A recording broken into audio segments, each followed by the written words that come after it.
бізде түлкібастың алмалары иісі деген енді керемет аңқып тұр. Мына жақта екінші сары түсі бар. Осылай кеше алып келді. Дәмі деген жап-жақсы, қатты, әдемі. Не деген алма. Осылай балалар салқын күзде витаминдерді табиғат анамыздан да алсақ болады, және де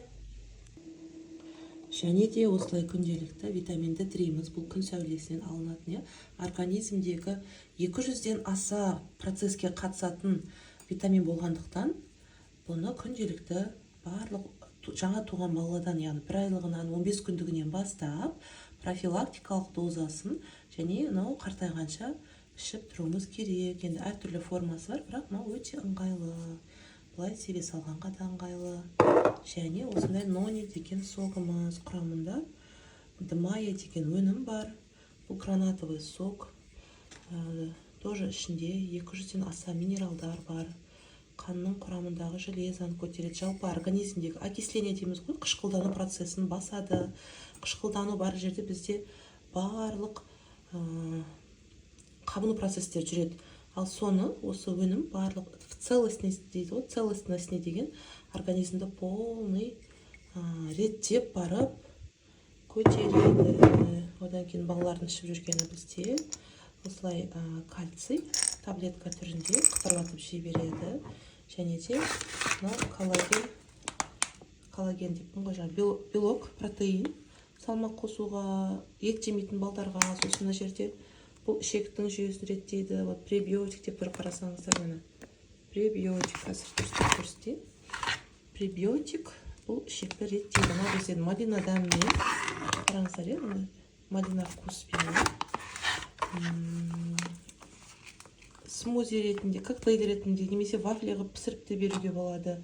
Мына салмағы аз, жүректе тесік деп айтамыз. Осы балалар әсіресе қоса алмайды ғой салмақты. Осы өнімді берсеңіздер болады. Бұл 6 айдан бастап кашасына қосып беруге болады. Өзін берсеңіздер де болады, перекус ретінде берсеңіздер болады. Осылай бір мерная ложкасын алып аламыз, сөйтіп беруге болады балаларға. Кашасына қосып андасында беремін арасында балама. Қатты проблема жоқ, сонда да ет жеу үшін осындай өнімдер. Дәл қазір енді басқа да өнімдер бар, негізі тоңазытқышта. Пока что осы қазір таңертең ішіп жатқан витаминдеріміз. Йод бар еще. Одан кейін бізде осы бленд деген өнім бар. Тайга компаниясы, бұл витамин С-ның көзі, растиал болады. Қарасаңыздар, құрамы 100% табиғи. 6 жеміс-жидектің сығындысы. Клюква, брусника, облепиха, жимолость, черника, голубика. Бұл черника көзге жақсы дейміз. Облепиха бар. Әртүрлі өнімдердің табиғи сығындысы, витамин С-ның көзі. Қалай тоғыратып бастаймыз? Осы өнімді сразу мен қолдана қоямын. Бленд және осы менде витен деген өнім бар, противирусный. Енді күшті ғой, бұл тез басады. Пышылдап тұрған бала, өзіңіз пышылдап бастасаңыз, сразу осыны витен және бленд іше қоям мен. Енді жақсы болып қалады. Одан кейін бізде мобио деген өнім бар.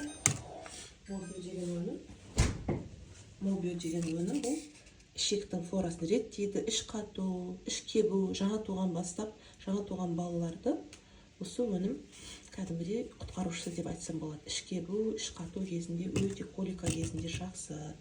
Және мынау экстра деген өнім. Экстра бұл жаңа туған балаларды қолдануға болады. Бауырдың қызметін жақсартатын қасиеті бар мұнда. Және де одан да көп қызметі.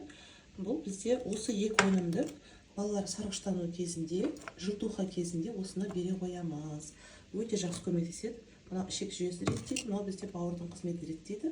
А билирубин бізде бауыр арқылы шығады дейміз, ішек жүйесі арқылы шығады дейміз. Осындай өнімдер, әртүрлі өнімдерді өзім қолданамын. Содан кейін барып қана мен өзімнің оқырмандарыма, пациенттеріме ұсынамын. Кеңес, консультация қажет болса, негізі нақты менен алатын болсаңыздар, мен кеңесімді негізі беремін. Алатын болсаңыздар, ешқандай білетінімнен аянып қалмаймын. Егер білетін болсам, барлығында айтып беремін. Жақсы, сау болыңыздар, ауырмаңыздар.